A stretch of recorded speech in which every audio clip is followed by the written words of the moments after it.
mwezi wa 9 wakati wametoka migration kule. Kwa sababu unajua hawa mara nyingi wanakwenda kule Masai Mara kwa ajili ya kufuata mvua, na wanakwenda kule Masai Mara kwa ajili ya kwenda kugonga show. Mwakana kile kidogo kimebebwa na mama yake.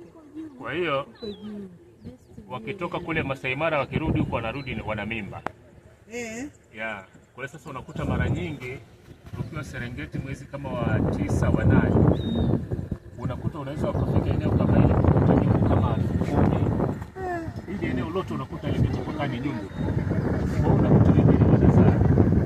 Wengine wameshazaa. Sasa unakuta fisi yani baada ya kutoka yani unaona kabisa nyumbu wanazaa. Wakati ya kutoka na mwingine bado yuko kwenye mwili. Fisi anapita pale anamtoa.